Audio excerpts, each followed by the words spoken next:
जरा सोचिए एक ऐसी कला के बारे में जहां हर बिंदु में जैसे ब्रह्मांड की ऊर्जा छिपी हो और हर रेखा जंगल की आत्मा की कहानी कहती हो। आज हम चल रहे हैं भारत के दिल में, एक ऐसी जगह जहां की मिट्टी, पेड़ और हवा में कला बसती है। ये कहानी है गोंड कला की, एक ऐसी विरासत जो सिर्फ देखी नहीं जाती बल्कि महसूस की जाती है। तो चलिए इस रंगीन सफर पर निकलते हैं। इस तस्वीर को जरा ध्यान से देखिए। ये सिर्फ रंग और लकीरें नहीं हैं, ये अपने आप में एक जीती जागती दुनिया है। वो नाचता हुआ मोर, वो रहस्यमयी पेड़, ऐसा लगता है जैसे हर कोई हमसे कुछ कहना चाहता है। पर सवाल ये है कि वो कहानी क्या है और कैसे बस कुछ बिंदुओं और रेखाओं से ये कलाकार पूरी की पूरी दुनिया बना देते हैं। इसका राज उनकी परंपरा में छिपा है। गोंड कला का असली जादू ये है कि ये सिर्फ कोई सजावट की चीज नहीं है। नहीं, ये तो हजारों साल पुरानी एक आवाज है, एक ऐसी भाषा जिसमें उनके पुरखों की समझ, जंगल के किस्से और देवी देवताओं की कहानियां कैद हैं। मानो हर पेंटिंग एक खुली किताब हो जिसे बस हमें पढ़ना सीखना है। ये एक विजुअल भाषा तो है ही, पर साथ ही ये एक पवित्र प्रार्थना भी है। गोंड समुदाय में ये माना जाता है कि घर में एक शुभ चित्र बनाने से बुरी आत्माएं दूर रहती हैं और घर में सौभाग्य आता है। मतलब सोचिए, उनकी कला सिर्फ सुंदरता नहीं बल्कि एक सुरक्षा कवच की तरह है जो उनकी जिंदगी में उम्मीद और पॉजिटिविटी भर देती है। तो अब चलते हैं इस कला की जड़ों तक। इसकी कहानी शुरू होती है मध्य भारत के घने रहस्यमयी जंगलों से, जहां आज भी नेचर अपने असली रूप में मौजूद है। यहीं पर गोंड जनजाति रहती है जिनकी जिंदगी जंगल की हर एक सांस से जुड़ी हुई है। और जानते हैं, यही गहरा रिश्ता ही तो है इस कला की आत्मा। आज तो हम इन पेंटिंग्स को बड़ी बड़ी गैलरीज में कैनवस पर देखते हैं, लेकिन इनका असली घर वो तो गांव की मिट्टी की दीवारें और जमीन होती थी। त्योहारों पर, शादियों में पूरा का पूरा गांव मिलकर अपने घरों को इन कहानियों से सजाता था। ये कला उनके लिए एक उत्सव की तरह थी जो सबको एक दूसरे से जोड़ती थी। और हाँ, ये मत सोचिएगा कि ये कोई नई कला है। इसकी गूंज तो हमें हजारों साल पहले भीमबेटका की गुफाओं तक में सुनाई देती है। फिर 14वीं सदी में जब गोंड राजाओं का साम्राज्य था, तब तो ये कला अपने चरम पर थी। ये एक ऐसी अमर विरासत है जिसने वक्त के कई थपेड़े सहे पर अपनी पहचान कभी नहीं खोई। और ये जो चटक रंग हैं, ये किसी दुकान से नहीं आते थे। नहीं, ये तो जंगल की देन थे। कोयले की कालिख से बनता था गहरा काला रंग, अलग अलग मिट्टी से लाल और पीला, और पत्तों को पीसकर हरा।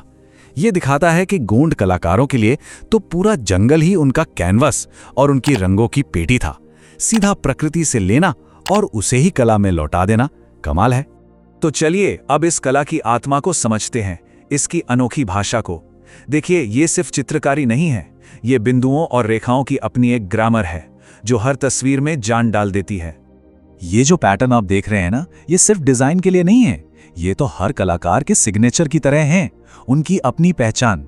जैसे हम सबकी लिखावट अलग होती है, बिल्कुल वैसे ही हर गोंड कलाकार का पैटर्न भी एकदम अनोखा होता है। और यही पैटर्न है जो पेंटिंग में एक रिदम, एक गति पैदा करते हैं। ऐसा लगता है मानो तस्वीर सांस ले रही हो। तो चलिए इस भाषा को जरा डीकोड करते हैं। ये जो छोटे छोटे बिंदु या डॉट्स हैं, ये एनर्जी और जिंदगी का एहसास देते हैं। ये जो बहती हुई रेखाएं हैं, ये पानी या हवा की रफ्तार को दिखाती हैं। और ये घूमते हुए स्पाइरल, ये जीवन और मृत्यु के कभी ना खत्म होने वाले चक्र का प्रतीक है। जब ये सब एक साथ मिलते हैं तो एक ऐसी रचना बनती है जो कहानी भी कहती है और महसूस भी होती है। और इस भाषा के शब्द वो आते हैं सीधे नेचर से। सबसे खास है जीवन का वृक्ष, जो अक्सर एक महुआ का पेड़ होता है। पर यह सिर्फ एक पेड़ नहीं, ये तो ब्रह्मांड का केंद्र है जो धरती, आकाश और पाताल को आपस में जोड़ता है। इसी तरह हाथी प्रतीक है ज्ञान का, तो बाघ हिम्मत और जंगल की बेखौफ ताकत का प्रतीक है। और पता है, यही तो असली जादू है। जरा देखिए तो कैसे हजारों छोटे छोटे बिंदु और रेखाएं मिलकर एक विशाल जीवंत पेड़ की तस्वीर बना देते हैं। हर एक पैटर्न अपनी सही जगह पर एक बड़ी कहानी का हिस्सा है। यह सिर्फ कला नहीं, ये तो ध्यान है, साधना है। सच में ये अविश्वसनीय है। आप जानते हैं, हर बड़ी कहानी में एक टर्निंग पॉइंट आता है, एक ऐसा मोड़ जो उसका भविष्य हमेशा हमेशा के लिए बदल देता है। गोंड कला के लिए भी वो मोड़ एक कलाकार के साथ आया। एक ऐसा कलाकार जिसने इस प्राचीन कला को गुमनामी के अंधेरे से निकालकर दुनिया के सामने लाकर खड़ा कर दिया। ये शब्द है महान कलाकार जनगढ़ सिंह श्याम के। और देखिए उन्होंने कितनी सीधी पर कितनी गहरी बात समझी कि ये अद्भुत कला मिट्टी की दीवारों पर बनती थी और वहीं मिट जाती थी। कोई भी अपने साथ उस दीवार का टुकड़ा घर तो नहीं ले जा सकता था। मतलब ये कला अपने ही गांव में कैद होकर रह गई थी। और उनका सल्यूशन वो किसी क्रांति से कम नहीं था। जनगढ़ ने पहली बार इस पारंपरिक कला को कागज और कैनवास पर उतारना शुरू किया। बस इस एक कदम ने सब कुछ बदल के रख दिया। अब गोंड कला अमर हो चुकी थी। अब इसे बेचा भी जा सकता था, पूरी दुनिया में दिखाया भी जा सकता था, और सबसे जरूरी आने वाली पीढ़ियों के लिए इसे बचाया भी जा सकता था। उनके इसी क्रांतिकारी कदम से कला की एक पूरी नई शैली का जन्म हुआ, जिसे आज बड़े सम्मान के साथ जनगढ़ कलाम कहा जाता है। उन्होंने सिर्फ इस कला को बचाया ही नहीं, बल्कि इसे दुनिया के मैप पर एक मॉडर्न आर्ट के तौर पर जगह दिलाई और हजारों कलाकारों के लिए एक प्रेरणा बन गए। जनगढ़ जी ने जो मशाल जलाई थी उसे कई महान कलाकारों ने आगे बढ़ाया। भज्जू श्याम, वेंकटरमन सिंह श्याम और दुर्गाबाई व्याम जैसे अनगिनत नाम हैं जिन्होंने इस अविश्वसनीय विरासत को न केवल जिंदा रखा है बल्कि इसे नई ऊंचाइयों पर भी पहुंचाया है। तो सवाल यह है कि गांव की मिट्टी की दीवारों से निकलकर यह कला दुनिया की बड़ी बड़ी आर्ट गैलरीज तक आखिर पहुंची कैसे? चलिए गोंड कला के इस आधुनिक सफर को देखते हैं और इसकी ग्लोबल पहचान की कहानी जानते हैं। अभी कुछ ही समय पहले साल 2023 में इस कला को वो सम्मान मिला जिसकी वो हमेशा से हकदार थी। मध्य प्रदेश की गोंड पेंटिंग को प्रतिष्ठित जीआई टैग यानी जीआई टैग दिया गया। और ये कोई मामूली सर्टिफिकेट नहीं है, ये इस बात का पक्का सबूत है कि ये कला भारत की एक अनमोल और यूनिक सांस्कृतिक धरोहर है। ये जीआई टैग ऑफिशियली ये पक्का करता है कि ये कला मध्य प्रदेश के डिंडोरी जिले के पाटनगढ़ गांव की ही असली पहचान है। इससे ये तय होता है कि कलाकारों को उनकी मेहनत का सही दाम और पहचान मिले और कोई भी उनकी कला की नकल न कर सके। ये उनकी कला के लिए एक कानूनी कवच है।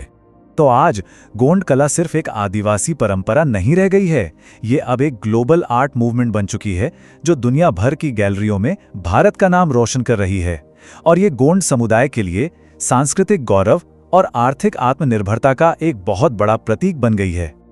और आखिर में चलिए वापस चलते हैं उसी जीवन के वृक्ष के पास। ये शक्तिशाली प्रतीक गोंड कला की पूरी यात्रा को कितनी खूबसूरती से दिखाता है, जिसकी जड़ें जंगल की मिट्टी में बहुत गहराई तक जमी हैं, लेकिन जिसकी शाखाएं आज पूरी दुनिया को अपनी छांव दे रही हैं। तो याद रखिए, ये सिर्फ सुंदर तस्वीरें नहीं हैं, ये एक जिंदा परंपरा है, एक कहानी है और भारत की आत्मा का एक अनमोल टुकड़ा है। अगर भारत की इस अद्भुत धरोहर ने आपके दिल को भी छुआ है तो इस प्रस्तुति को पसंद करें, साझा करें और भारत की धरोहर का हिस्सा बनना ना भूलें। मिलते हैं अगली कहानी में। यदि आपको ये जानकारी पसंद आई हो तो ऐसे ही और रोचक वीडियो के लिए भारत की धरोहर को अवश्य सब्सक्राइब करें।